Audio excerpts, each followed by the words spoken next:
നയിക്കണേ. സ്ലീഹന്മാരിൽ നിറഞ്ഞ പോൽ ശക്തിയേകി നയിക്കണേ. ശാന്തിയേകുന്ന ദിവ്യ സന്ദേശം മാനസാന്തരമാർഗമായി. ശാന്തിയേകുന്ന ദിവ്യ സന്ദേശം മാനസാന്തര മാർഗമായി.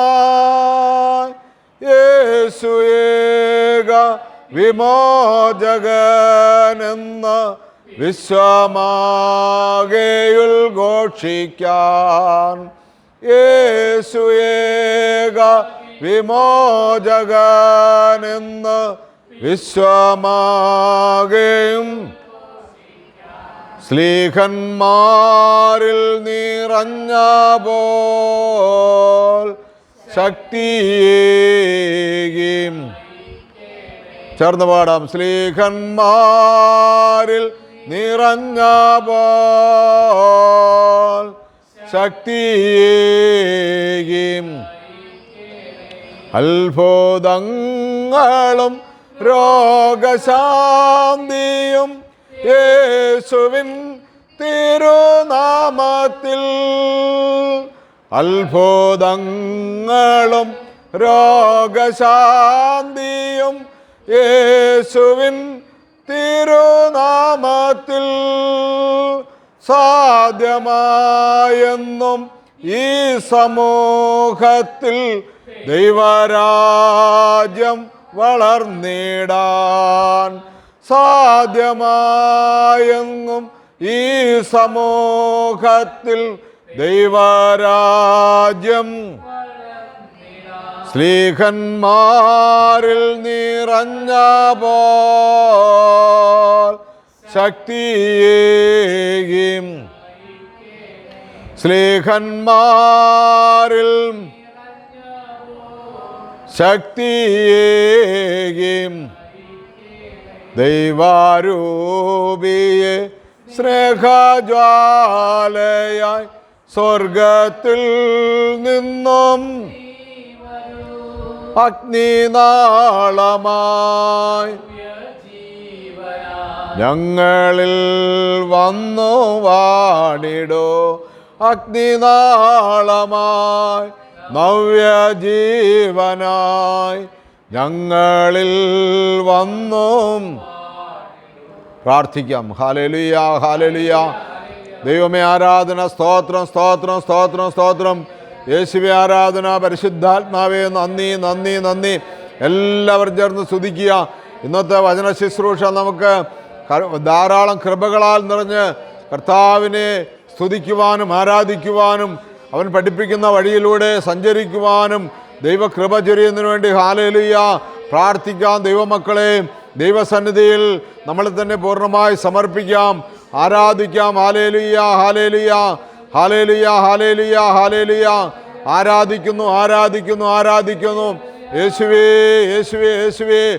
ആരാധന, ആരാധന, ആരാധന, ആരാധന, ആരാധന. സ്തോത്രം, സ്തോത്രം, സ്തോത്രം, സ്തോത്രം. ഹല്ലേലൂയ, ഹല്ലേലൂയ, ഹല്ലേലൂയ, ഹല്ലേലൂയ, ഹല്ലേലൂയ, ഹല്ലേലൂയ, ഹല്ലേലൂയ, ഹല്ലേലൂയ, ഹല്ലേലൂയ, ഹല്ലേലൂയ, ഹല്ലേലൂയ, ഹല്ലേലൂയ, ഹല്ലേലൂയ, ഹല്ലേലൂയ, ഹല്ലേലൂയ, ഹല്ലേലൂയ, ഹല്ലേലൂയ, ഹല്ലേലൂയ, ഹല്ലേലൂയ. യേശുവേ, യേശുവേ, യേശുവേ. സ്തോത്രം, സ്തോത്രം, സ്തോത്രം, സ്തോത്രം, സ്തോത്രം. ഹല്ലേലൂയ, ഹല്ലേലൂയ, ഹല്ലേലൂയ, ഹല്ലേലൂയ. യേശുവേ നന്ദി, ദൈവമേ നന്ദി, ദൈവമേ സ്തോത്രം. പ്രിയമുള്ളവരെ, ഇന്ന് നമ്മൾ ഈ സന്ധ്യാപ്രാർത്ഥനയ്ക്ക് ശേഷം അല്പസമയം ദൈവവചനത്തിൽ നിന്ന് നമ്മൾ ധ്യാനിക്കുന്നു. ഇന്ന് പ്രത്യേകാൽ നമ്മൾ നാളത്തെ വിശുദ്ധ ആരാധനയിൽ പങ്കെടുക്കാൻ ഒരുങ്ങിയിരിക്കുന്നവരും ഒരുങ്ങേണ്ടവരുമാണല്ലോ. ആ ഒരുക്കത്തിനായിട്ടുള്ള ഒരു ധ്യാനം, ഒരു ചിന്ത ഇന്ന് പങ്കുവെക്കാമെന്ന് ആഗ്രഹിക്കുകയാണ്. എല്ലാവർക്കും യേശുക്രിസ്തുവിൻ്റെ നാമത്തിൽ സന്ധ്യാവന്ദനം നിങ്ങളെ അറിയിക്കുന്നു. എല്ലാവരോടും പ്രാർത്ഥനയോടും വളരെയേറെ വിശ്വാസത്തോടും ദൈവമേ ഞങ്ങളോട് ഇടപെടണമേ എന്ന് ആഗ്രഹിച്ചുകൊണ്ടും ദൈവിക സന്ദേശം ലഭിക്കുവാൻ തക്കവണ്ണം പ്രാർത്ഥനയിൽ ഒരുങ്ങുക. പരിശുദ്ധാത്മാവ് വന്നു കഴിയുമ്പോൾ നിങ്ങൾ ശക്തി പ്രാപിക്കും, ലോകത്തിൻ്റെ അതിർത്തികൾ വരെയും എൻ്റെ സാക്ഷികളായി തീരുമെന്ന് അരുളി ചെയ്തിട്ടുണ്ടല്ലോ. പരിശുദ്ധാത്മാവ് വന്ന് നമ്മളെല്ലാവരും പരിശുദ്ധാത്മാവിനാൽ നിറഞ്ഞ്, പ്രത്യേകിച്ച് നമുക്ക് മാമോദീസ എന്ന കൂദാശയിലൂടെ ലഭിച്ച ആ പരിശുദ്ധാത്മാവിനെ ജ്വലിപ്പിച്ച്, ആ പരിശുദ്ധാത്മാവിനെ ഇതാ നമ്മുടെ ജീവിതത്തിൽ വഴികാട്ടിയായി, അഭിഭാഷകനായി, നമ്മുടെ മധ്യസ്ഥനായി നമുക്ക് ദൈവം നൽകിയിരിക്കുമ്പോൾ സത്യത്തെക്കുറിച്ചും നീതിയെക്കുറിച്ചും പാപത്തെക്കുറിച്ചും ബോധ്യപ്പെടുത്തുവാനായി നമ്മുടെ മുന്നിൽ, നമ്മുടെ ഉള്ളിൽ പരിശുദ്ധാത്മാവ് വസിക്കുമ്പോൾ, ദൈവാത്മാവ് വസിക്കുന്ന മന്ദിരമായി ദൈവം നമ്മളെ മാറ്റിയെടുത്തിരിക്കുമ്പോൾ നമുക്കൊത്തിരി പ്രിയപ്പെട്ടവരെ കടമയും ഉത്തരവാദിത്വമുണ്ട്. ദൈവസന്നിധിയിൽ താഴ്മയോടെ വ്യാപരിക്കാൻ, ദൈവസന്നിധിയിൽ താഴ്മയോടെ അവിടുത്തെ വചനത്തിനു വേണ്ടി കാതോർക്കുവാൻ. അതുകൊണ്ട് നമുക്ക് പ്രാർത്ഥനയോടുകൂടിയായിരിക്കാം. എല്ലാ നന്മകളും, പ്രത്യേകിച്ച് ഈ മാരാനാത്ത റിട്രീറ്റ് യൂട്യൂബ് ചാനലിലൂടെ ദൈവവചനം ശ്രവിക്കുന്ന എല്ലാ പ്രിയപ്പെട്ടവർക്കും ഒത്തിരി സ്നേഹത്തോടെ യേശു ക്രിസ്തുവിൻ്റെ നാമത്തിൽ സ്നേഹവന്ദനം ഒരിക്കൽ കൂടെ അറിയിക്കുന്നു. പ്രിയമുള്ളവരെ, നാളെ വിശുദ്ധ ആരാധനയ്ക്കായി സഭാപിതാക്കന്മാർ ക്രമീകരിച്ചിരിക്കുന്ന ഭാഗങ്ങൾ നമ്മളൊന്ന് ചിന്തിച്ച് ഒരുങ്ങി വിശുദ്ധ ബലിയിൽ പങ്കെടുക്കുവാനും വിശുദ്ധ കുർബാന അനുഭവിക്കുവാനും ദൈവം നമുക്ക് ഭാഗ്യം തരട്ടെ എന്ന് പ്രാർത്ഥിക്കാം. നമ്മുടെ കർത്താവിൻ രക്ഷകനുമായ യേശു ക്രിസ്തുവിൻ്റെ ഉയർപ്പിന് ശേഷം വരുന്ന മൂന്നാമത്തെ ഞായറാഴ്ചയാണ്. ഞായറാഴ്ചയുടെ ഒരുക്കം ഇന്നത്തെ സന്ധ്യയിൽ ആരംഭിക്കുകയാണ്. ഇന്ന് പരിശുദ്ധ സഭാപിതാക്കന്മാർ നമുക്ക് ക്രമീകരിച്ചു തന്നിരിക്കുന്നതനുസരിച്ച് ഇന്ന് സന്ധ്യയ്ക്ക് സുവിശേഷ വായനയുണ്ട്. ഒപ്പം തന്നെ നാളെ പ്രഭാതത്തിൽ വായനയുണ്ട്. അപ്പോൾ തന്നെ പഴയ നിയമത്തിൽ നിന്ന് 3 വായനകളുണ്ട്. വിശുദ്ധ കുർബാന ആരംഭിച്ചു കഴിഞ്ഞാൽ പൊതുവായിട്ടുള്ള ലേഖനങ്ങളിൽ നിന്നൊരു വായനയുണ്ട്. പൗലോസ് അപ്പോസ്തലൻ എഴുതിയ ലേഖനത്തിൽ നിന്നൊരു വായനയുണ്ട്. പിന്നെ എവൻഗേലിയൻ വായനയുണ്ട്. പഴയ നിയമത്തിൽ നിന്ന് സന്ധ്യയുടെയും പ്രഭാതത്തിൻ്റെയും എവൻഗേലിയൻ്റെ വായന സുവിശേഷത്തിൽ 3 എണ്ണവും, പഴയ നിയമത്തിൽ നിന്ന് 3 എണ്ണവും, ലേഖനങ്ങളിൽ നിന്ന് 2 എണ്ണവും, അങ്ങനെ 8 വായനകൾ നടത്തിയാണ് സത്യത്തിൽ നമ്മൾ ഈ വിശുദ്ധ ആരാധനയിൽ പങ്കുചേരുന്നത് എന്ന ഒരു അറിവ് നമ്മുടെ ജീവിതത്തിൽ ഉണ്ടായിരിക്കണം. എല്ലാ വായനകളൊന്നും സമയത്തിൻ്റെ പരിധിക്കുള്ളിൽ നിന്നുകൊണ്ട് ചെയ്യുവാനായിട്ട് സാധ്യമല്ല എന്നുള്ളത് കൊണ്ടായിരിക്കാം ഞായറാഴ്ച ദിവസങ്ങളിൽ അത് ചുരുങ്ങിയിരിക്കുന്നത്. എന്നാൽ സഭയുടെ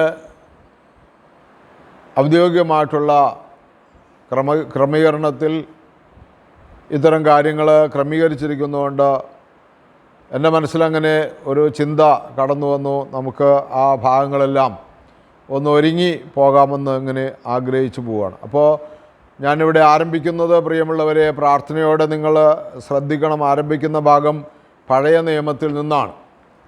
പഴയ നിയമത്തിലെ 1-ാമത്തെ വായനയായിട്ട് കൊടുക്കുന്നത് പുറപ്പാട് പുസ്തകം 34-ാം അധ്യായത്തിൻ്റെ 1 മുതൽ 12 വരെ വാക്യങ്ങളിലും, മിഖാ പ്രവചന പുസ്തകം 4-ാം അധ്യായത്തിൻ്റെ 1 മുതൽ 7 വരെ വാക്യങ്ങളും, യെശയ്യാ പ്രവാചകൻ്റെ പുസ്തകം 37-ാം അധ്യായം 8 മുതൽ 17 വരെ വാക്യങ്ങളും, പൊതുവിനെഴുതിയ ലേഖനത്തിൽ നിന്ന് 1 യോഹന്നാൻ 4-ാം അധ്യായം 19-ൻ്റെ 5 മുതൽ 4-ാം അധ്യായത്തിൻ്റെ 19 മുതൽ വാക്യങ്ങളും, 5-ാം അധ്യായത്തിൻ്റെ 15 വരെ വാക്യങ്ങളാണ്.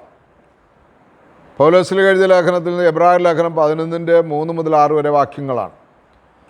ഇന്നത്തെ സന്ധ്യയിൽ സുവിശേഷം വായിക്കേണ്ടത് വിശുദ്ധ ലൂക്കോസിൻ്റെ സുവിശേഷം 5-ാം അധ്യായം 27 മുതൽ 39 വരെ വാക്യങ്ങളാണ്. പ്രഭാതത്തിൽ വായിക്കുന്ന വിശുദ്ധ മർക്കോസിൻ്റെ സുവിശേഷം 2-ാം അധ്യായം 13 മുതൽ 22 വരെ വാക്യങ്ങളാണ്. എവൻഗേലിയൻ വായിക്കുന്ന വിശുദ്ധ യോഹന്നാൻ്റെ സുവിശേഷം 6-ാം അധ്യായം 47 മുതൽ 58 വരെ വാക്യങ്ങൾ. ഈ വാക്യങ്ങളെല്ലാം നമ്മൾ വായിച്ചു വരുമ്പോൾ പഴയ നിയമത്തിൽ നമുക്ക് ആരംഭിക്കാമെന്ന് ഞാൻ ആഗ്രഹിക്കുകയാണ്. പുറപ്പാട് പുസ്തകം 34-ാം അധ്യായത്തിൻ്റെ 1 മുതൽ 12 വരെ വാക്യങ്ങൾ. ഇങ്ങനെ ഒരു ചിന്ത നമ്മൾക്ക് സ്വീകരിക്കാനായിട്ട് പ്രാർത്ഥിക്കാം. 1-ാമത്തെ ചിന്ത ഇങ്ങനെയാണ്. പുറപ്പാട് പുസ്തകം 34-ൻ്റെ 1 മുതൽ 12 വരെ വാക്യങ്ങൾ വായിക്കുമ്പോൾ, കരുതുന്ന കാക്കുന്ന കാരുണ്യമുള്ള ദൈവത്തെ കാണുവാനായിട്ട് കഴിയും. ഹല്ലേലൂയ. ഒന്നാമതായിട്ട് നമ്മൾ ചിന്തിക്കേണ്ടത്, നമ്മുടെ സഭാപിതാക്കന്മാർ വലിയ ആത്മനിറവുള്ളവരും വലിയ ദീർഘവീക്ഷണമുള്ളവരുമായിരുന്നു. ഇത്രയും വായനകളൊക്കെ വായിച്ച് വിശുദ്ധ കുർബാനയ്ക്ക് പ്രാർത്ഥിച്ചൊരുങ്ങി കർത്താവിൻ്റെ ബലിയിൽ പങ്കെടുക്കണമെന്നുള്ള ആഗ്രഹം അവർക്ക് അവരുടെ മനസ്സിൽ നിന്ന് രൂപപ്പെട്ട് നമ്മളിലേക്ക് പകർന്നു തരുമ്പോൾ, ഇന്നലെ നമ്മൾ പ്രസംഗത്തിൽ കേട്ടു, എബ്രായ ലേഖനം 13 നിന്ന് നിങ്ങളോട് ദൈവവചനം പ്രസംഗിച്ച് നിങ്ങളെ വഴി നടത്തിയവരെ നിങ്ങൾ ഓർക്കണം. നമ്മുടെ പിതാക്കന്മാരെ നമ്മൾ ഓർക്കണം. ഒന്നാമതായിട്ട് എനിക്ക് പറയാനുള്ളതാണ്, സഭയെ സ്നേഹിക്കണം. ക്രിസ്തുവിനെ സ്നേഹിക്കുന്നത് പോലെ തന്നെ പരിശുദ്ധ സഭയെ സ്നേഹിക്കണം. ഈ രണ്ടും ചേരുമ്പോൾ മാത്രമേ നമുക്ക് അറിവും ജ്ഞാനവും കിട്ടുന്നുള്ളൂ. തെറ്റിദ്ധരിച്ച് വല്ലവരൊക്കെ എന്തെങ്കിലുമൊക്കെ പറഞ്ഞു കേട്ട് ക്രിസ്തുവിനെ മാത്രം സ്നേഹിക്കുക എന്ന വിചാരത്തിൽ പോകരുത്. ക്രിസ്തു സഭയുടെ ശിരസ്സായിരിക്കുന്ന പോലെ സഭ ക്രിസ്തുവിൻ്റെ മണവാട്ടിയാണ്, ഉടലാണ്. ശരീരവും ശിരസ്സും ചേരുന്നതാണ് പൂർണ്ണത. അതുകൊണ്ട് ക്രിസ്തുവിനെ, തൃത്വത്തെ, പിതാവും പുത്രനും പരിശുദ്ധാത്മാവുമായ പരിശുദ്ധ തൃത്വത്തെ നമ്മൾ അംഗീകരിക്കുകയും സ്നേഹിക്കുകയും ചെയ്തതുപോലെ തന്നെ സഭയെ സ്നേഹിക്കുകയും സഭയിലെ പിതാക്കന്മാരെ ബഹുമാനിക്കുകയും അവർ പറയുന്ന കാര്യങ്ങൾ അനുസരിക്കുകയും വേണം. മുന്നമേ ഞാൻ നിങ്ങളത് ഓർപ്പിച്ചെന്നേ ഉള്ളൂ. കാരണം ഇവിടെ 34-ാം അധ്യായം നമ്മൾ വായിക്കുമ്പോൾ, പുറപ്പാട് പുസ്തകത്തിൽ കർത്താവ് മോശയോടെ 2 കൽപ്പലകകൾ ചെത്തിയെടുക്കാനാണ് ആദ്യം പറയുന്നത്. കാരണം കർത്താവ് മോശയ്ക്ക് നിയമം കൊടുക്കാൻ പോവാണ്. ഇസ്രായേൽ ജനം മുന്നോട്ട് പോകേണ്ട, ഇസ്രായേൽ ജനത്തെ ദൈവിക കൽപ്പനയനുസരിച്ച് ദൈവിക സമാധാനത്തിൽ ജീവിക്കേണ്ടതിൻ്റെ ആവശ്യത്തിലേക്ക് ഇസ്രായേൽ ജനത്തെ നടത്താൻ ദൈവം കൊടുക്കാൻ പോകുന്ന കൽപ്പനകൾ എഴുതിയെടുക്കാൻ പറയുകയാണ്. ഒന്നാമത്തെ കാര്യം, അത് നേരത്തെ കൽപ്പന ദൈവം കൊടുത്തതാണ്. പക്ഷേ ആ പലക മോശ ഉടച്ചു കളഞ്ഞു. മോശയുടെ അഹംഭാവം കൊണ്ടല്ല, ദൈവത്തോടുള്ള സ്നേഹക്കുറവ് കൊണ്ടോ വിധേയത്വക്കുറവ് കൊണ്ടോ അല്ല, ജനം പാപം ചെയ്തതുകൊണ്ട് മോശ അത് ഉടച്ചു കളഞ്ഞു. അപ്പോൾ കർത്താവ് മോശയോട് പറയാണ്, നീ ഉടച്ചു കളഞ്ഞ പലകകളിലുണ്ടായിരുന്ന വാക്കുകൾ തന്നെ അതിലെഴുതാം.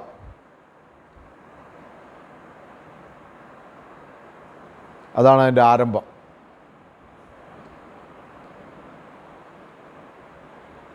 ദൈവം വീണ്ടും വീണ്ടും മനുഷ്യനോട് കരുണ കാണിക്കും.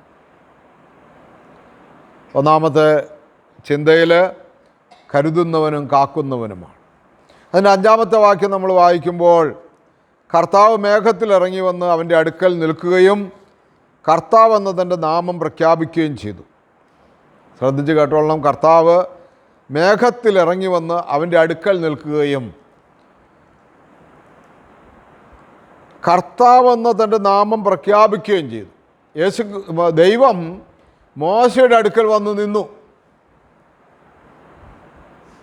ഒന്ന് ധ്യാനിച്ചു നോക്കിയേ നമ്മൾ.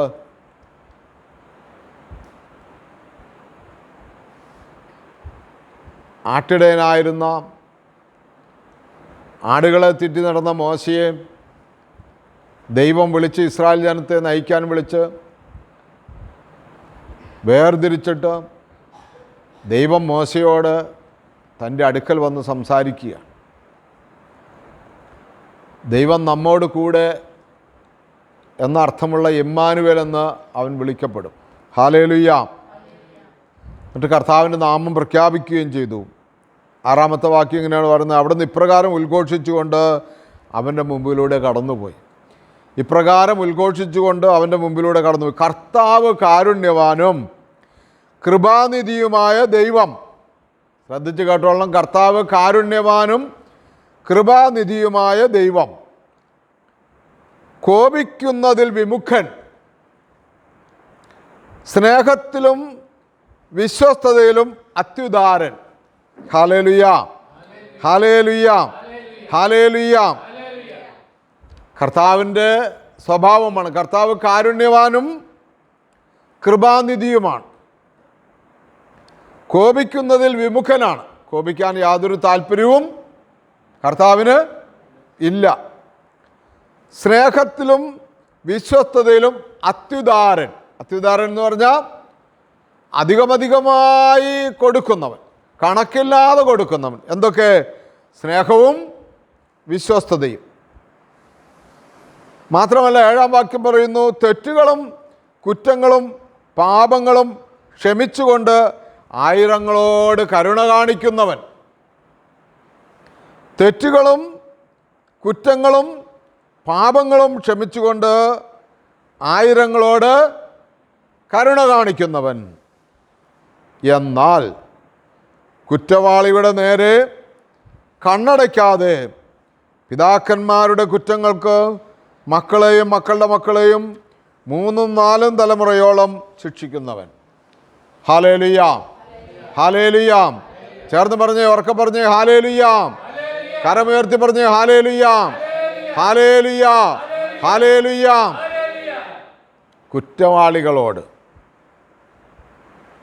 കുറ്റവാളികളുടെ നേരെ, പാപം ചെയ്യുന്നവരുടെ നേരെ കണ്ണടയ്ക്കാതെ, പിതാക്കന്മാരുടെ കുറ്റങ്ങൾക്ക് മക്കളെയും മക്കളുടെ മക്കളെയും 3-4 തലമുറയോളം ശിക്ഷിക്കുന്നവൻ. ഇത് പറഞ്ഞു കഴിഞ്ഞപ്പോൾ മോശ ഇപ്രകാരം പ്രാർത്ഥിച്ചു ദൈവത്തോട്. എങ്ങനെ പ്രാർത്ഥിച്ചു? ദൈവമേ, അങ്ങ് എന്നിൽ സംപ്രീതനെങ്കിൽ കർത്താവെ, അങ്ങയോട് ഞാൻ അപേക്ഷിക്കുന്നു, ഞങ്ങൾ ദുശാഠ്യക്കാരാണെങ്കിലും അങ്ങ് ഞങ്ങളോട് കൂടെ വരണമേ. ഞങ്ങളുടെ കുറ്റങ്ങളും പാപങ്ങളും ക്ഷമിക്കുകയും ഞങ്ങളെ അങ്ങയുടെ സ്വന്തമായി സ്വീകരിക്കുകയും ചെയ്യണമേ. ഹല്ലേലൂയാം. പ്രിയമുള്ളവരെ, നമ്മളും ഇതുപോലെ പ്രാർത്ഥിക്കണം. ഇതുപോലെ പ്രാർത്ഥിക്കണം. കർത്താവെ, കരുണയുണ്ടാകണമേ, ഞങ്ങളുടെ മേൽ കരുണയുണ്ടാകണമേ. ഞങ്ങളും ഞങ്ങളുടെ മാതാപിതാക്കളും ഞങ്ങളുടെ സഹോദരങ്ങളും ഞങ്ങളുടെ പൂർവികരും ഞങ്ങളുടെ അധികാരികളും വഴി വന്നുപോയ സകല പാപങ്ങളും അപരാധങ്ങളും ക്ഷമിക്കണമേ. കടങ്ങൾ ഇളച്ചു തരണമേ. ഞങ്ങളെ അങ്ങയുടെ സ്വന്തമായി സ്വീകരിച്ച് അവിടുത്തെ പരിശുദ്ധാത്മാവിനാൽ നയിക്കണമേ എന്ന് പ്രാർത്ഥിക്കണം. അങ്ങനെ പ്രാർത്ഥിക്കുമ്പോൾ നമ്മളുടെയും നമ്മുടെ പൂർവികരുടെയും വരും തലമുറയുടെയും കുറ്റങ്ങളും പാപങ്ങളും ക്ഷമിക്കുന്ന കരുണയുള്ള ദൈവമാണ്. അത്ഭുതം നമ്മുടെ ജീവിതത്തിൽ നടക്കും. ഹല്ലേലൂയാം, ഹല്ലേലൂയാം, ഹല്ലേലൂയാം. അതുപോലെ തന്നെ മിഖാ പ്രവചനത്തിലും പറയുന്നത് ഇപ്രകാരം തന്നെയാണ്. എന്താണ്?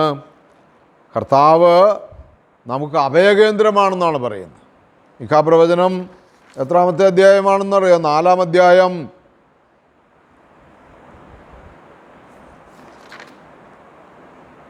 1 മുതൽ 7 വരെ വാക്യങ്ങൾ നമ്മൾ വായിക്കുമ്പോൾ കർത്താവ് നമുക്ക് അഭയകേന്ദ്രമാണ്.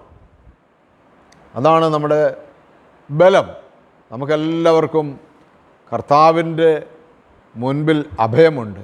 എങ്ങനെ അഭയം? യേശു പറഞ്ഞു, യെരുശലേമേ, യെരുശലേമേ, കോഴി തൻ്റെ കുഞ്ഞുങ്ങളെ ചിറകിൻ കീഴിൽ ചേർക്കുന്നത് പോലെ ഞാൻ നിന്നെ ചേർക്കാൻ എത്രയോ വട്ടം മനസ്സായിരുന്നു. ഉൽപ്പത്തി പുസ്തകം നമ്മൾ വായിക്കുന്നു 15-ാം അധ്യായത്തിൽ, അബ്രാം, ഞാൻ നിനക്ക് പരിചയമാണ്, നിൻ്റെ പ്രതിഫലം വലുതായിരിക്കും. ഞാൻ നിനക്ക് പരിചയമാണ്. നിനക്കെതിരെ വരുന്ന എല്ലാ തിന്മപ്പെട്ട ഉപദ്രവങ്ങളെയും ഞാൻ തടുക്കും. ഹല്ലേലൂയാ, ഹല്ലേലൂയാ. ദൈവം നമുക്ക് അഭയകേന്ദ്രമാണെന്നുള്ള ചിന്തയോടുകൂടി ആയിരിക്കണം നമ്മൾ.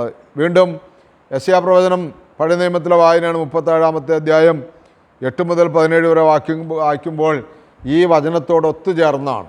ഏത്? ഈ മിഖാ പ്രവാചകൻ്റെയും ഈ പുറപ്പാട് പുസ്തകത്തിലെ വചനങ്ങളോട് ചേർന്ന് വരുന്ന ഒരു പ്രാർത്ഥനയാണത്. ഹിസ്കിയ രാജാവിൻ്റെ കാലത്ത്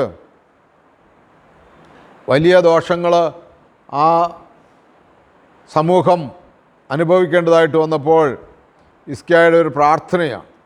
16-ാമത്തെ വാക്യം യെശയ്യാ പ്രവചനം 37-ാം അധ്യായത്തിൽ ഹിസ്കിയ പ്രാർത്ഥിക്കുന്നൊരു പ്രാർത്ഥനയുണ്ട്.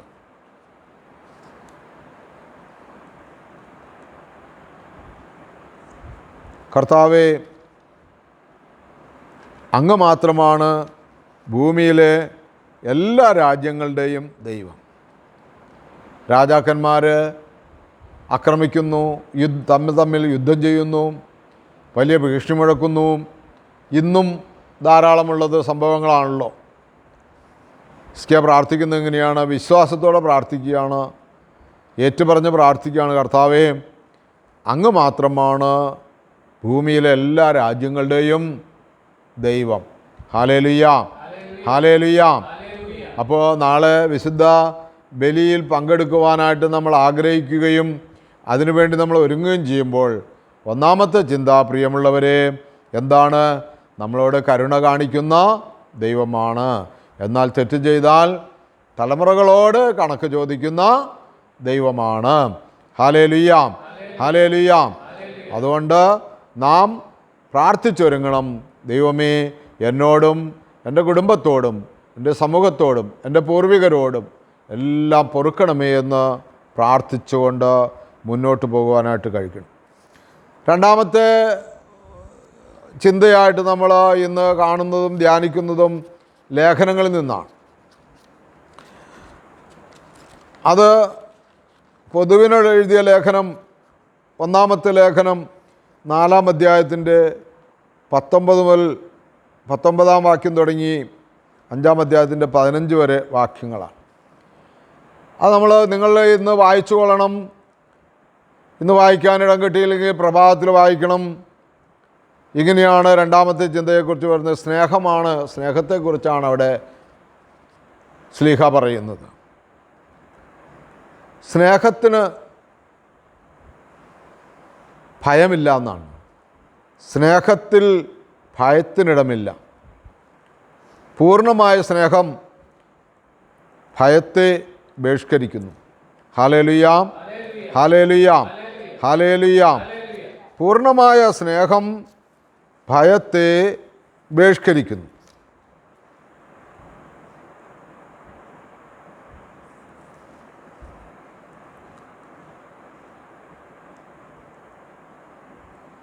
യേശു ദൈവപുത്രനാണെന്ന് ഏറ്റുപറയുന്നവനിൽ ദൈവം വസിക്കുന്നു.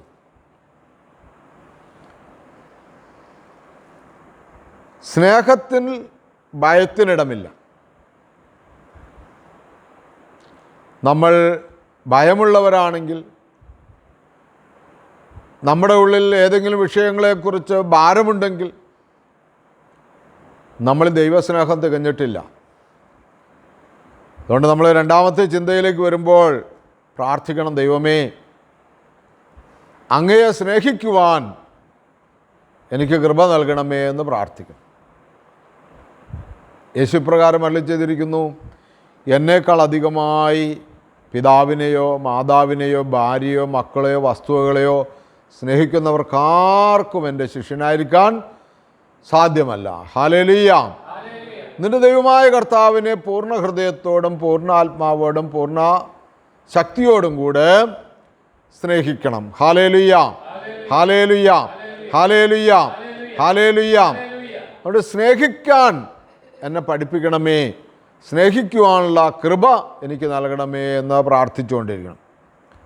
രണ്ടാമത് ഇവിടെ ആ ചിന്തയിൽ തന്നെ പറയുന്ന ഒരു കാര്യമുണ്ട്. ഞാൻ ദൈവത്തെ സ്നേഹിക്കുന്നു എന്ന് ആരെങ്കിലും പറയുകയും സ്വന്തം സഹോദരനെ ദേഷിക്കുകയും ചെയ്താൽ അവൻ കള്ളം പറയുന്നു. കാരണം കാണപ്പെടുന്ന സഹോദരനെ സ്നേഹിക്കാത്തവന് കാണപ്പെടാത്ത ദൈവത്തെ സ്നേഹിക്കാൻ സാധിക്കുകയില്ല. അപ്പോൾ സ്നേഹത്തെക്കുറിച്ചാണ് അപ്പോസ്തലൻ സാക്ഷിക്കുന്നത്. സ്നേഹത്തിൻ്റെ അപ്പോസ്തലൻ എന്നാണ് യോഹന്നാനെക്കുറിച്ച് പറയുന്നത്. അപ്പോൾ രണ്ടാമത്തെ ചിന്ത, നമ്മൾ ദൈവത്തെ സ്നേഹിക്കണം, ഒപ്പം തന്നെ പരസ്നേഹം, സഹോദരങ്ങളെ സ്നേഹിക്കണം. ഹല്ലേലൂയ. സാധ്യമല്ല എന്ന് നമുക്ക് തോന്നുന്നുണ്ടെങ്കിൽ ദൈവത്തോട് പ്രാർത്ഥിക്കണം. മനുഷ്യന് അസാധ്യമായത് ദൈവത്തിന് സാധ്യമാണ് എന്നാണ് നമ്മളെ പഠിപ്പിച്ചിരിക്കുന്നത്. അതുകൊണ്ട് രണ്ടാമത്തെ ചിന്തയിൽ സ്നേഹം അതിൻ്റെ മൂർത്തിഭാവമായി അതിൻ്റെ പൂർണ്ണതയിൽ നമ്മളിൽ രൂപപ്പെടേണ്ടിയിരിക്കുന്നു. കാരണം എന്താണെന്ന് വെച്ചാൽ ദൈവമാരാണ്? ദൈവം സ്നേഹമാകുന്നു. ഹല്ലേലൂയാം, ഹല്ലേലൂയാം. അപ്പോൾ ഒന്നാമത്തെ ചിന്ത, കരുതുന്ന ദൈവം, കാക്കുന്ന ദൈവം.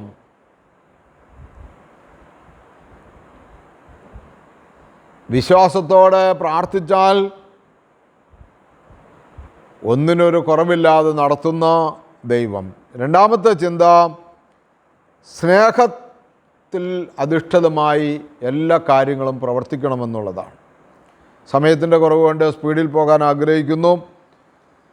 മൂന്നാമത്തെ ചിന്തയിൽ നമ്മൾ എബ്രായ ലേഖനത്തിൽ നിന്ന് പൗലോസ്ലീഹ പറഞ്ഞ കാര്യമാണ്. എബ്രായർ 11:3 മുതൽ 6 വരെയുള്ള വാക്യങ്ങളിൽ വിശ്വാസത്താലുള്ള ശ്രേഷ്ഠമായ ബലി. നമ്മളിങ്ങനെ വിശുദ്ധ കുർബാനയ്ക്ക് ഒരുക്കമായിട്ട് പ്രഭാത പ്രാർത്ഥനയിൽ കുർബാനയുടെ ശുശ്രൂഷയിൽ നമ്മളിങ്ങനെ പാടുന്നുണ്ട്. ആബേലിൻ കുഞ്ഞാടും നോഹയുടെ കാഴ്ചയതും അബ്രാഹാം തൻ ബലിയും കൈക്കൊണ്ട കർത്താവേ നോമ്പും പ്രാർത്ഥനയോം നൻപാലടിയാരേ കാക്കാം. എബ്രായർ ലേഖനം 11-ാം അധ്യായത്തിൻ്റെ 3-ാമത്തെ അധ്യായം നമ്മൾ 11-ാം അധ്യായം വായിക്കുമ്പോൾ 3 മുതൽ 6 വരെ വാക്യങ്ങൾ വായിക്കുമ്പോൾ അതിൽ ഇപ്രകാരം എഴുതിയിരിക്കുകയാണ്.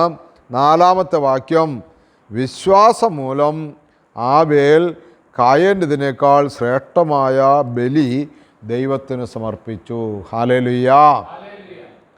വിശ്വാസം മൂലം ഹാബേൽ ദൈവത്തിന് കായേണ്ടതിനേക്കാൾ ശ്രേഷ്ഠമായ ബലി അർപ്പിച്ചു.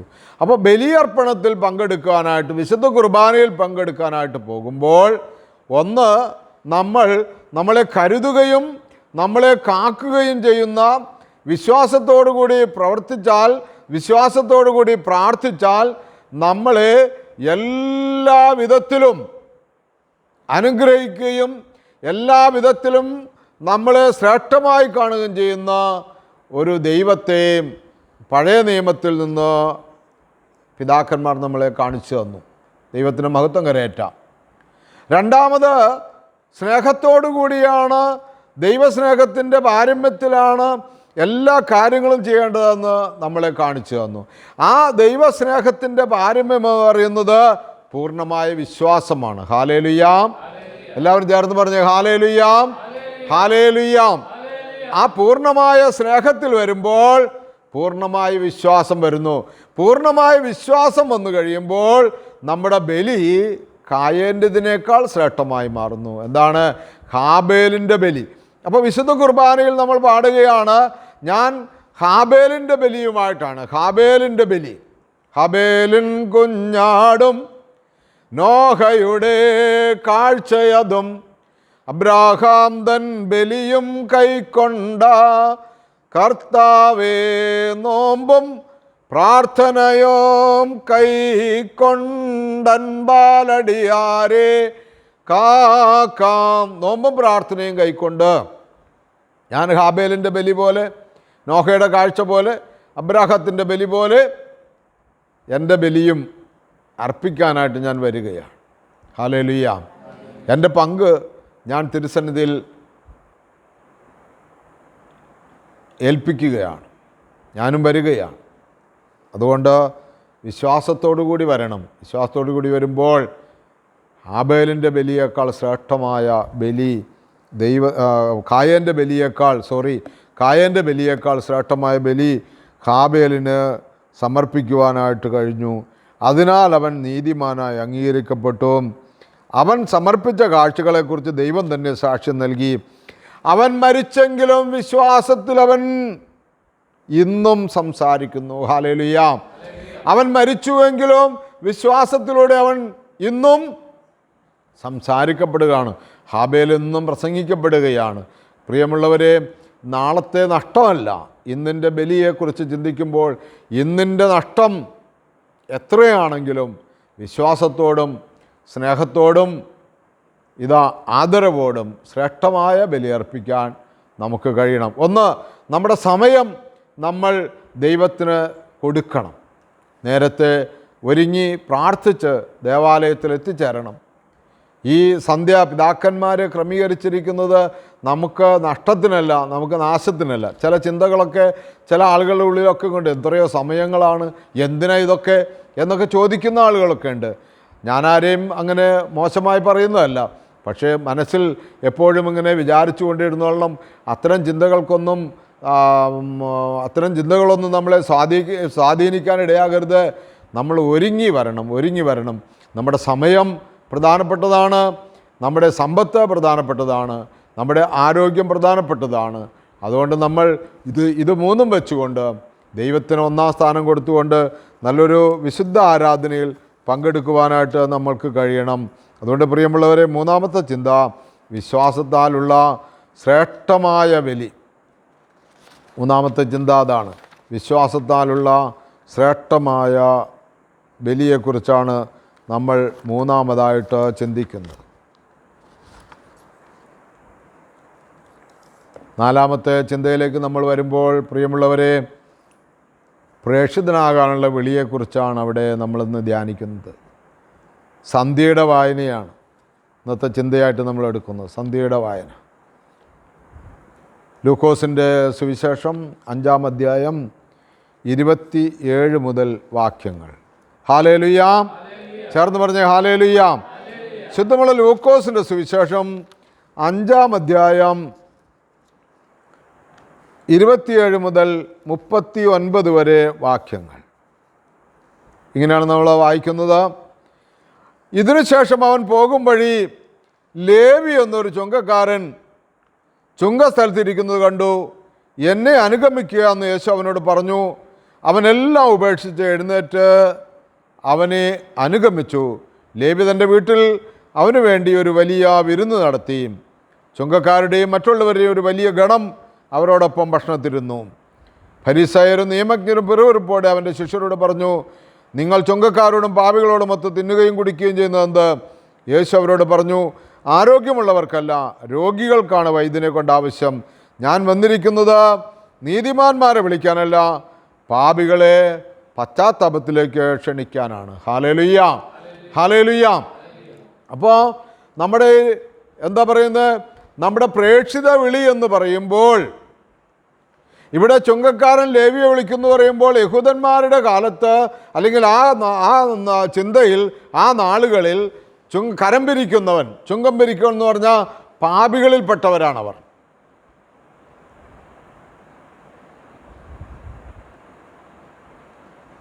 യെശയ്യാപ്രവാചകന്റെ പുസ്തകം നമ്മൾ ഓർത്തോളണം. നിങ്ങളുടെ പാപം എത്ര കടുചുവപ്പാണെങ്കിലും അത് ഹിമം പോലെ വെളുപ്പിക്കും. രക്താംബരം പോലെ കട്ടിയുള്ളതാണെങ്കിലും അത് പഞ്ഞി പോലെ നിർമ്മലമായിത്തീരും. വിശുദ്ധ കുർബാന അനുഭവങ്ങളും വിശുദ്ധ ബലിയിലൊക്കെ പങ്കെടുക്കുന്നവരൊക്കെ അതിനുള്ള യോഗ്യതയൊക്കെ എനിക്കുണ്ടോ? ജസ്റ്റ് ഒന്ന് പള്ളിയിൽ പോകുക, അത്യാവശ്യം കാര്യങ്ങളൊക്കെ ഒന്ന് പ്രാർത്ഥിക്കുക. ഈ ഒരു മനോഭാവം വെടിയണം. പാപികളെ വിളിക്കാനാണ് യേശു വന്നത്. പാപത്തെ ഉപേക്ഷിച്ച് യേശുവിനെ അനുഗമിക്കുമ്പോൾ നമുക്ക് വലിയ പ്രതിഫലം കർത്താവ് തരും. ഒരു പ്രേക്ഷിത പ്രവർത്തനം, ഒരു പ്രേക്ഷിത വിളി ഇന്നത്തെ സന്ധ്യാവായനയിൽ യേശു നമ്മൾക്ക് തരികയാണ്. നമ്മുടെ പിതാക്കന്മാർ ആ വിളി സ്വീകരിച്ച ആളുകളായതുകൊണ്ട്, ആ വിളിയെ സ്നേഹിച്ച ആളുകളായതുകൊണ്ട്, നമ്മളും ഈ വിളിയിൽ പങ്കുചേരുവാൻ ആഗ്രഹിച്ചുകൊണ്ട് ഈ വായനയെല്ലാം കൃത്യമായി ക്രമീകരിച്ചു തന്നിരിക്കുന്നു. അതുകൊണ്ട് എല്ലാം ഉപേക്ഷിച്ച് ലേവി യേശുവിനെ അനുഗമിച്ചതുപോലെ നമ്മളും നമ്മളെ മുറുകെ പറ്റുന്ന എല്ലാ പാപങ്ങളും ഉപേക്ഷിച്ച് വസ്തുവകളെല്ലാം വിട്ട് ദൈവത്തിന് ഒന്നാം സ്ഥാനം കൊടുക്കുക. മത്തായി 6:33, ആദ്യം നിങ്ങൾ ദൈവത്തിൻ്റെ രാജ്യവും നീതി അന്വേഷിക്കുക, ബാക്കിയുള്ളതെല്ലാം കൂട്ടിച്ചേർത്ത് വരും. ഹല്ലേലൂയ. പ്രഭാതത്തിലെ വായനയും അതുതന്നെയാണ്. അപ്പോൾ നാലാമത്തെ ചിന്ത സുവിശേഷങ്ങളിൽ നിന്ന്, സന്ധ്യയുടെ വായനയിൽ നിന്നും പ്രഭാത വായനയിൽ നിന്നുമാണ് നമുക്ക് ലഭിക്കുന്നത് എന്താണ്? പ്രേക്ഷിതനാകാനുള്ള വിളിയാണ്. അത് പ്രഭാതത്തിലെ വായനയിലും അങ്ങനെ തന്നെയാണ്. വിശുദ്ധ മർക്കോസിൻ്റെ സുവിശേഷം 2:13-22 വായിക്കുമ്പോൾ അത് തന്നെയാണ് നമ്മളെ പഠിപ്പിക്കുന്നത്. ദൈവത്തിൻ്റെ വിളിയാണ്. കാരണം എന്താ? 16-ാമത്തെ വാക്യം, അവൻ ഗലീല കടൽ തീരത്തുകൂടെ കടന്നു പോകുമ്പോൾ ശിമയോനെയും അവൻ്റെ സഹോദരൻ അന്ത്രയോസിനെയും കണ്ടു. മീൻപിടുത്തക്കാരായ അവർ കടലിൽ വലയെറിയുകയായിരുന്നു. യേശു അവരോട് പറഞ്ഞു, എന്നെ അനുഗമിക്കുവിൻ, ഞാൻ നിങ്ങളെ മനുഷ്യരെ പിടിക്കുന്നവരാക്കും. ഉടനെ വലയുപേക്ഷിച്ച് അവർ അവനെ അനുഗമിച്ചു. ഹല്ലേലൂയാ, ഹല്ലേലൂയാ, ഹല്ലേലൂയാ. അവിടെ ശീമോനും അവൻ്റെ സഹോദരൻ അന്ത്രയോസും കടലിൽ വലയെറിഞ്ഞുകൊണ്ടിരിക്കുകയാണ്, മീൻ പിടിച്ചുകൊണ്ടിരിക്കുകയാണ്. യേശു പറഞ്ഞു, എന്നെ അനുഗമിക്കുക. എന്തു ചെയ്യും? ഞാൻ നിങ്ങളെ മനുഷ്യരെ പിടിക്കുന്നവരാക്കും. 33 വർഷം മുമ്പ് ഞാൻ ഒരു ധ്യാനം കൂടി. ആ ധ്യാനത്തിലൂടെ എൻ്റെ മനസ്സിൽ ഒരു ചിന്ത വന്നു, യേശുവിൻ്റെ കൂടെ നടന്നാൽ സകല ഐശ്വര്യങ്ങളും കിട്ടുമെന്ന്. സകല അനുഗ്രഹങ്ങളും തരാൻ കഴിയുന്നവനാണ്. വേറെ ആരും ഈ ഭൂമിയിൽ അതിന് യോഗ്യനില്ല. യേശുവെ മാത്രമൊന്ന് എന്നെ വിശ്വസിപ്പിക്കാൻ പരിശുദ്ധാത്മാവ് എന്നെ വിളിച്ചു വേർതിരിച്ചു. അങ്ങനെ ഞാൻ വിശ്വസിച്ചു. ഞാൻ പ്രാർത്ഥനയിലൂടെയൊക്കെ ഇങ്ങനെ മുന്നോട്ട് പോകുന്നു. പലപ്പോഴും ഇടയ്ക്കിടയ്ക്ക് 5-6 മാസം കൂടുമ്പോൾ ഒരാഴ്ച താമസിച്ചുള്ള ധ്യാനമൊക്കെ കൂടും. അങ്ങനെ ഞാൻ ഒരു 4-5 വർഷം അങ്ങ് പിന്നിട്ടപ്പോൾ യേശുവിനോട് പറഞ്ഞു, നിൻ്റെ ജോലിയെല്ലാം ഉപേക്ഷിക്കുക, നിൻ്റെ ബിസിനസ്സെല്ലാം ഉപേക്ഷിക്കുക, സുവിശേഷ പ്രസംഗത്തിനായിട്ട് നീ മുഴുവൻ സമയം ഇറങ്ങുക, ഞാൻ നിന്നെ മനുഷ്യരെ പിടിക്കുന്നവരാക്കും. അത് കേട്ട് വിശ്വസിച്ച് എല്ലാം വിട്ടുകൊടുന്നു. ബിസിനസ്സൊക്കെ വിട്ടുകളഞ്ഞു. ഞാനും ഭാര്യയും 2 പെൺകുഞ്ഞുങ്ങളും അടക്കുന്ന ഞങ്ങളുടെ ചെറിയ കുടുംബം. ഭാവിയിലേക്കൊരു വരുമാനമില്ല, ഒന്നുമില്ല. പക്ഷേ ആ കാലത്തൊക്കെ ഞങ്ങളിങ്ങനെ തെരുവിൽ കൊണ്ടുപോയി പാവപ്പെട്ട മനുഷ്യർക്ക്, തെരുവിൽ ഭിക്ഷയാഴ്ച നടക്കുന്നവർക്ക് ചോറ് കൊടുക്കും. ഓരോ പതി ചോറ് കൊടുത്തു കഴിഞ്ഞിട്ട് ചോദിക്കും, ഞങ്ങളുടെ കൂടെ പോരുന്നോ? എൻ്റെ വീട്ടിലേക്ക് വരുന്നോ? ഈ തെരുവിൻ്റെ മ്ലേച്ഛതയിൽ കഴിയേണ്ട ആവശ്യമുണ്ടോ? യേശുക്രിസ്തു നിന്നെ സ്നേഹിക്കുന്നു എന്ന് പറയുമ്പോൾ പലരും കൂടെ വന്നതായിട്ട് സാക്ഷ്യമുണ്ട്, അനുഭവമുണ്ട്. അങ്ങനെയാണ് ഈ പ്രത്യാശഭവൻ്റെ അനുഭവം. പെരുമ്പാവൂർ ഗവൺമെൻറ് ആശുപത്രിയിൽ ഐസൊലേഷൻ വാർഡിൽ കിടന്ന ഒരപ്പച്ചനോട് ഞാൻ ചോദിച്ചു, എൻ്റെ കൂടെ പോരുന്നോ എൻ്റെ വീട്ടിലേക്ക്? ഒരു കുഞ്ഞു വീടാണ്, ചെറിയ സൗകര്യങ്ങളാണ്. അപ്പച്ചൻ പറഞ്ഞു, ഞാൻ പോരാ. അങ്ങനെ അപ്പച്ചനെ ഞങ്ങളുടെ കുഞ്ഞു വീട്ടിൽ, ഞങ്ങളുടെ കുടുംബത്തിൽ ഒരപ്പനെ പോലെ സ്വീകരിച്ച് ഞങ്ങൾ തുടങ്ങിയ ശുശ്രൂഷയാണ് ഈ പ്രത്യാശഭവൻ. ഇന്ന് ഈ കൃപാലയം, ഈ നവജീവൻ എന്നൊക്കെ പറയുന്ന ഈ തെരുവിലലയുന്ന മക്കളുടെ ഈ ശുശ്രൂഷ, ഈ മാറാനാത്ത റിട്രീറ്റ് സെൻറ്റർ, ഇന്ന് നമ്മളിവിടെ ഇരിക്കുന്ന ഈ പരിശുദ്ധ ദേവാലയം, ഇന്നായിരിക്കുന്ന എന്തൊക്കെ ഉണ്ടോ അതൊക്കെ ഈ മനുഷ്യരെ പിടിക്കുന്ന ജോലികൾ. അത് വളരെ സിമ്പിളാണ്. യേശുവാണ് വിളിക്കുന്നത്. സമർപ്പിച്ചു കൊടുത്താൽ ജീവിതം ഏറെ ധന്യമാകും. ഹല്ലേലൂയാ, ഹല്ലേലൂയാ. അതുകൊണ്ട് പ്രിയമുള്ളവർ, 4ാമത്തെ ചിന്ത, യേശുവിനായി ജീവിതത്തെ സമർപ്പിക്കുക എന്ന് പറഞ്ഞാൽ മറ്റുള്ളവരുടെ രക്ഷയ്ക്ക് വേണ്ടി ജീവിതത്തിൽ സമയം കണ്ടെത്തുക, മറ്റുള്ളവരെയും യേശുക്രിസ്തുവിലേക്ക് അടുപ്പിക്കുവാൻ സാഹചര്യമൊരുക്കുക. 5ാമത്തെ ചിന്ത ഞാൻ നിങ്ങളോട് പങ്കുവെക്കാനായിട്ട് ആഗ്രഹിക്കുന്നത് അത് എവൻഗേലിയോനാണ്. നാളത്തെ വിശുദ്ധ കുർബാനയുടെ സുവിശേഷ ഭാഗത്തു നിന്നാണ്. എല്ലാറ്റിൻ്റെയും പൂർണ്ണത അതാണ്. അത് വിശുദ്ധ യോഹന്നാൻ്റെ സുവിശേഷം 6-ാം അധ്യായത്തിൻ്റെ 47 മുതൽ 58 വരെ തിരുവചനങ്ങളാണ്. ഹല്ലേലൂയാ, ഹല്ലേലൂയാ, ഹല്ലേലൂയാ, ഹല്ലേലൂയാ. 47 മുതൽ 6-ാം അധ്യായത്തിന് 47 മുതൽ 58 വരെ വാക്യങ്ങൾ പറയുന്നു, ഞാൻ ജീവൻ്റെ അപ്പമാണ്. 5ാമത്തെ ചിന്തയാണ് ഞാൻ നിങ്ങളിപ്പോൾ പങ്കുവെക്കുന്നത്. വിശുദ്ധ കുർബാന അനുഭവിച്ച് ശക്തിപ്പെടുക. ഒന്നാമത്തെ ചിന്ത ഞാൻ നിങ്ങളോട് പറഞ്ഞു, കരുതുന്ന ദൈവമാണ്, കാക്കുന്ന ദൈവമാണ്. അവിടുത്തെ കൽപ്പനകളനുസരിച്ച് ജീവിച്ചാൽ ആ തലമുറകളോട് കരുണ കാണിക്കുന്നവനാണ്. കോപിക്കുന്നതിൽ വിമുഖനാണ്, സ്നേഹത്തിലും വിശ്വസ്തതയിലും അത്യുദാരനാണ്. മിഖാപ്രവചനത്തിൽ നമ്മൾ വായിച്ചു കേട്ടു, അവൻ്റെ